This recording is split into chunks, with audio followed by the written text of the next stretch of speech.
നമസ്കാരം. കേരളത്തിലെ എല്ലാ ഗ്രാമപഞ്ചായത്തുകളും തങ്ങളുടെ ഭരണ കാലയളവിൽ കൈവരിച്ച നേട്ടങ്ങളും ഭാവിയിൽ പ്രാവർത്തികമാക്കാൻ ഉദ്ദേശിക്കുന്ന വികസന പ്രവർത്തനങ്ങളും കേരള വിഷൻ ന്യൂസിന്റെ പ്രത്യേക പരിപാടിയായ എന്റെ പഞ്ചായത്തിലൂടെ പങ്കുവയ്ക്കുകയാണ്. ഇന്നത്തെ അതിഥികളായി നമ്മളോടൊപ്പമുള്ളത് എറണാകുളം ജില്ലയിലെ കോട്ടപ്പടി പഞ്ചായത്ത് പ്രസിഡന്റ് മിനി ഗോപി, വയനാട് ജില്ലയിലെ പൊഴുതന പഞ്ചായത്ത് പ്രസിഡന്റ് അനസ് റോസ്ന സ്റ്റെഫി എന്നിവരാണ്. എല്ലാവർക്കും എന്റെ പഞ്ചായത്തിലേക്ക് സ്വാഗതം.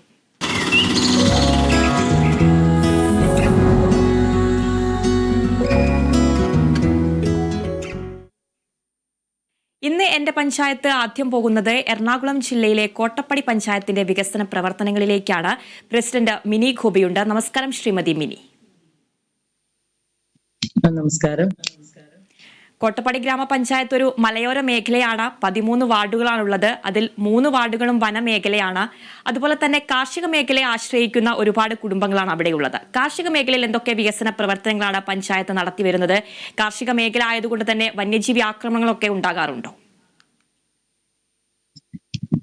കാർഷിക മേഖലയില് നമ്മുടെ കൃഷിഭവനുമായി ബന്ധപ്പെട്ടുകൊണ്ട് നമ്മൾ ഒട്ടനവധി പ്രവർത്തനങ്ങൾ നൽകുന്നുണ്ട്.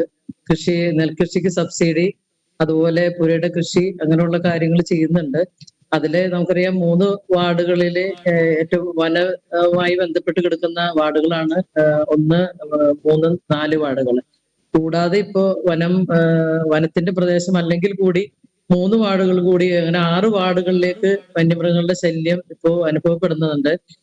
കാർഷിക മേഖലയിൽ വലിയൊരു പ്രതിസന്ധി അതുമായി ബന്ധപ്പെട്ട് നിലനിൽക്കുന്നുണ്ട്.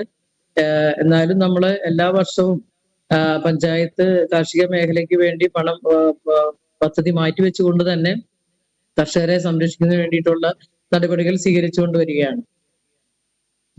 തീർച്ചയായിട്ടും കാർഷിക മേഖലയിൽ നിരവധി വികസന പ്രവർത്തനങ്ങളാണ് പഞ്ചായത്ത് നടപ്പിലാക്കി വരുന്നത്. സമ്പൂർണ്ണ കുടിവെള്ള പദ്ധതി അടക്കം നടപ്പിലാക്കിയ ഒരു പഞ്ചായത്ത് കൂടിയാണ്. എങ്ങനെയാണ് ഇത്തരത്തിൽ സമ്പൂർണ്ണ കുടിവെള്ള പദ്ധതി ഗ്രാമപഞ്ചായത്തിൽ നടപ്പിലാക്കിയത്? നമ്മൾക്ക് ഏറ്റവും വലിയ പ്രശ്നങ്ങൾ നേരിടുന്ന പ്രദേശങ്ങൾ നമ്മുടെ പഞ്ചായത്തിലുണ്ട്. പല വാർഡുകളിലും കുടിവെള്ള പ്രശ്നം നമ്മൾ വന്ന് ഭരണസമിതി ഏറ്റെടുക്കുമ്പോൾ വലിയ പ്രതിസന്ധി അനുഭവിച്ചുകൊണ്ടിരിക്കുന്നതായിട്ട് നമുക്ക് കാണാൻ കഴിഞ്ഞതിന്റെ ഭാഗമായിട്ടാണ് ജലജീവന്റെ പദ്ധതി നമ്മൾക്ക് നിലവിൽ അതിന്റെ ഒരു 12.5 കോടി രൂപ മുടക്കിക്കൊണ്ട് തന്നെ നമ്മുടെ ഏതാണ്ട് 3 പുതിയ ടാങ്കുകളും അതോടൊപ്പം തന്നെ ഒരു ഫിൽട്ടർ സംവിധാനം നിലവിലുണ്ടായിരുന്നത് പുതുക്കി പണിതുകൊണ്ടും ഒരു 2, 3, 4 വാർഡുകളിൽ ഉയർന്ന പ്രദേശത്ത് കുടിവെള്ളം എത്താതിരുന്നതുകൊണ്ട് അവിടെ പ്രത്യേകം 2 സംഭരണികൾ പണിതുകൊണ്ടാണ് നമ്മൾ ആ കുടിവെള്ള പദ്ധതി നടപ്പാക്കിയിട്ടുള്ളത്.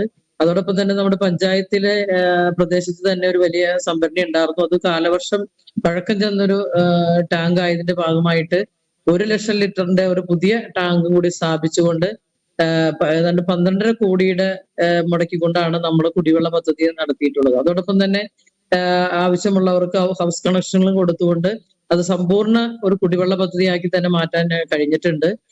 നമ്മുടെ ജലവിഭവ വകുപ്പ് മന്ത്രി നേരിട്ട് വന്ന് ഇവിടെ ഉദ്ഘാടനം ചെയ്യപ്പെട്ടു. ഏതാണ്ട് സംസ്ഥാനത്ത് തന്നെ ആദ്യത്തെ ജലജീവന്റെ ആദ്യത്തെ ഉദ്ഘാടനം നമ്മുടെ കോട്ടപ്പടിയിലാണ് ആദ്യമായിട്ട് നടന്നിട്ടുള്ളത്. അപ്പൊ അതുകൊണ്ട് നമുക്കിപ്പോ ഇതുവരെയും എത്ര വേനൽക്കാലത്തും കുടിവെള്ളത്തിന് പ്രശ്നമില്ലാത്ത രീതിയിലേക്ക് സമ്പൂർണ്ണ കുടിവെള്ള പദ്ധതിയാക്കി മാറ്റാനായിട്ട് ഭരണസമിതിക്ക് കഴിഞ്ഞിട്ടുണ്ടെന്ന് അഭിമാനത്തോടു കൂടി തന്നെ നമുക്ക് പറയാൻ കഴിയും.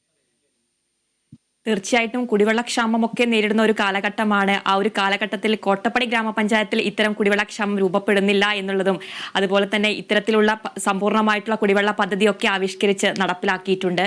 മാലിന്യ സംസ്കരണ രംഗത്തടക്കം നിരവധി വികസന പ്രവർത്തനങ്ങളാണ് പഞ്ചായത്ത് നടപ്പിലാക്കി വരുന്നത്. മാലിന്യമുക്ത പഞ്ചായത്താണ്. ക്യാമറയടക്കം സ്ഥാപിച്ചിട്ടുണ്ടല്ലേ? മാലിന്യമുക്ത പഞ്ചായത്തായിട്ട് പ്രഖ്യാപിച്ചു. നമ്മൾ അതിനു വേണ്ടിയിട്ട് നമ്മുടെ MCF വലിയൊരു MCF ഉണ്ട്.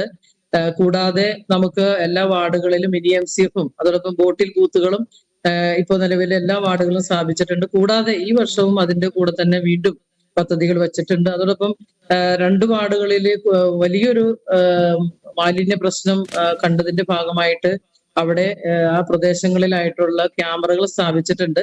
അതിന്റെ പ്രവർത്തനം അടുത്ത ദിവസം തന്നെ ആരംഭിക്കും. പിന്നെ അതോടൊപ്പം തന്നെ നമുക്കറിയാം ഹരിതകർമ്മസേനയുടെ പ്രവർത്തനങ്ങൾ ഏതാണ്ടും 97% നമുക്ക് എത്തിക്കാൻ കഴിഞ്ഞിട്ടുണ്ട്. അത് 100% എത്തിക്കണം എന്നുള്ള രീതിയിലേക്കാണ് മുന്നോട്ട് പോകുന്നത്.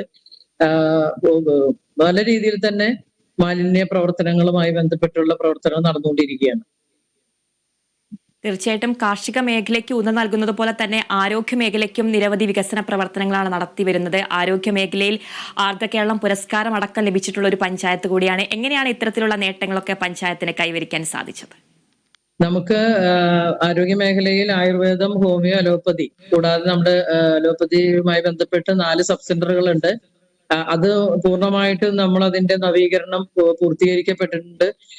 അവിടെയും ഇപ്പൊ ബ്ലഡ് ഷുഗർ ഒക്കെ നോക്കുന്ന സംവിധാനം അതാത് പ്രദേശങ്ങളിലുള്ള ആളുകൾക്ക് വേണ്ടിയിട്ടുള്ള സൗകര്യങ്ങൾ അതാത് സബ് സെന്ററുകളിൽ ചെയ്യുന്നുണ്ട്. കൂടാതെ നമുക്ക് ഈ ആരോഗ്യ മേഖലയുമായി ബന്ധപ്പെട്ട് അനവധി നമുക്ക് പുരസ്കാരങ്ങൾ കിട്ടിയിട്ടുണ്ട്. NQSന്റെ പുരസ്കാരം കിട്ടിയിട്ടുണ്ട്. അതോടൊപ്പം തന്നെ നമ്മുടെ കായകൽപ്പം 2021-22 കായകൽപ്പ അവാർഡ് 2ാം സ്ഥാനം നമുക്ക് ലഭിച്ചിട്ടുണ്ട്. അതോടൊപ്പം തന്നെ 22-23 ആർദ്ര കേരളത്തിന്റെ ജില്ലാതലത്തിൽ 3ാം സ്ഥാനം കിട്ടിയിട്ടുണ്ട്. ഈ വർഷവും നമ്മൾ സെലക്ട് ചെയ്തിട്ടുണ്ട്. ആർദ്ര അവാർഡുമായി ബന്ധപ്പെട്ടുകൊണ്ട് നമ്മൾ അവര് സെലക്ട് ചെയ്യപ്പെട്ടിട്ടുണ്ട്. മറ്റ് രീതിയിലാണെങ്കിൽ നമ്മുടെ ആരോഗ്യ മേഖലയിൽ നന്നായി തന്നെ ഇടപെട്ടുകൊണ്ട് മുന്നോട്ട് പോകാൻ കഴിയുന്നുണ്ട് എന്നുള്ളതാണ്. തീർച്ചയായിട്ടും കനാലുകളാലും ചിറകളാലൊക്കെ ചുറ്റപ്പെട്ട ഒരു ഗ്രാമപഞ്ചായത്ത് കൂടിയാണ് കോട്ടപ്പടി ഗ്രാമപഞ്ചായത്ത്. പൊതുജലാശയ സംരക്ഷണം എത്രത്തോളമാണ് നടപ്പിലാക്കാൻ കഴിയുന്നത്? നമുക്ക് ഇവിടെ ഒട്ടനവധി ചിറകളും അതോടൊപ്പം തന്നെ കനാലുകളും ഒഴുകുന്ന നല്ല വെള്ളം ശരിക്കും പറഞ്ഞ ഒട്ടനവധി പ്രദേശങ്ങളിൽ നമുക്ക് ഇങ്ങനെയുള്ള സംഭരണികളുള്ള പ്രദേശം തന്നെയാണ്. അതിനെ നമ്മുടെ ചിറകളെല്ലാം കെട്ടി സംരക്ഷിച്ചുകൊണ്ടും അതോടൊപ്പം നമ്മുടെ കുടിവെള്ള പദ്ധതികളും ചിറയിലൂടെ തന്നെയാണ് നടപ്പാക്കുന്നത്. അപ്പൊ എല്ലാ കുടിവെള്ള സംഭരണികൾ അല്ലെങ്കിൽ കുടിവെള്ള സ്രോതസ്സുകളും നന്നായി തന്നെ സംരക്ഷിച്ചുകൊണ്ടാണ് മുന്നോട്ട് പോകുന്നത്. തീർച്ചയായിട്ടും ആരോഗ്യ മേഖലയിലും വിദ്യാഭ്യാസ മേഖലയിൽ അടക്കം നിരവധി വികസന പ്രവർത്തനങ്ങളാണ് നടത്തിവരുന്നത്. വിദ്യാഭ്യാസ മേഖലയിൽ 15 അംഗനവാടികളാണുള്ളത്. ഒരു ST ബാലപാടിയൊക്കെ ഉണ്ട്. എങ്ങനെയാണ് വിദ്യാഭ്യാസ മേഖലയിൽ ഗ്രാമപഞ്ചായത്തിന്റെ ഒരു ഇടപെടൽ? വിദ്യാഭ്യാസ മേഖലയിൽ നമുക്ക് പറഞ്ഞ പോലെ തന്നെ 15 അംഗൻവാടികളും ഒരു SC ബാലവാടിയുമാണ് നമുക്ക് കുട്ടികൾക്കായിട്ടുള്ള സ്ഥിതി നടന്നുകൊണ്ടിരിക്കുന്നത്. കൂടാതെ നമുക്ക് 3 ഗവൺമെന്റ് സ്കൂളുകളും മറ്റ് എയ്ഡഡ് സ്കൂളുകളുമുണ്ട്. അതില് നമ്മുടെ സ്കൂളുകളിൽ ഈ പ്രാവശ്യം നമുക്ക് MLA 2 സ്കൂളുകൾക്കും കെട്ടിടം പണിയുന്നതിന് വേണ്ടി 1 കോടി രൂപ വീതം അനുവദിച്ചിട്ടുണ്ട്. മറ്റുള്ള പശ്ചാത്തല സൗകര്യങ്ങളെല്ലാം തന്നെ പഞ്ചായത്ത് ഒരുക്കിയിട്ടുണ്ട്.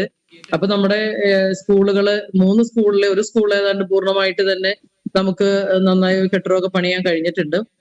ഇനിയിപ്പോ ഈ 2 സ്കൂളുകളും കൂടി നമ്മുടെ MLAയുടെ ഫണ്ട് ഉപയോഗിച്ചിട്ട് കെട്ടിടം പണിത് കഴിഞ്ഞാല് നമ്മുടെ സ്കൂള് പൂർണ്ണമായിട്ടും നമുക്ക് തന്നെ നല്ല രീതിയിൽ തന്നെ സ്കൂളിന്റെ പ്രവർത്തനങ്ങളുമായി മുന്നോട്ട് പോകാൻ കഴിയും. വയോജനങ്ങൾക്ക് ഭിന്നശേഷിക്കാർക്ക് നടപ്പിലാക്കി വരുന്ന ക്ഷേമ വികസന പ്രവർത്തനങ്ങൾ എന്തൊക്കെയാണ്? വയോജനങ്ങൾക്ക് നമ്മൾ ചെയ്യുന്ന കട്ടിൽ വിതരണം, അതോടൊപ്പം തന്നെ അവർക്ക് വേണ്ടിയിട്ടുള്ള ശ്രവണ സഹായി, പിന്നെ അവർക്ക് വീൽ ചെയറുകള് അങ്ങനെയുള്ള പിന്നെ അതോടൊപ്പം തന്നെ പ്രായമായ വയോജനങ്ങളെയും ഭിന്നശേഷിക്കാരെയും കൂട്ടി ചേർത്തുകൊണ്ട് അവരെ പല യാത്രകളും വിനോദയാത്രകൾക്ക് എല്ലാ വർഷവും അവരെ കൊണ്ടുപോകും.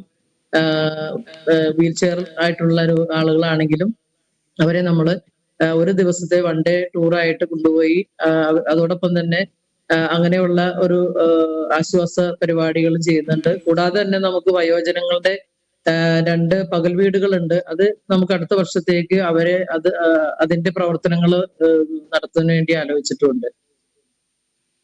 തീർച്ചയായിട്ടും നിരവധി മാതൃകാപരമായിട്ടുള്ള വികസന പ്രവർത്തനങ്ങളാണ് കോട്ടപ്പടി ഗ്രാമപഞ്ചായത്ത് നടപ്പിലാക്കി വരുന്നത്.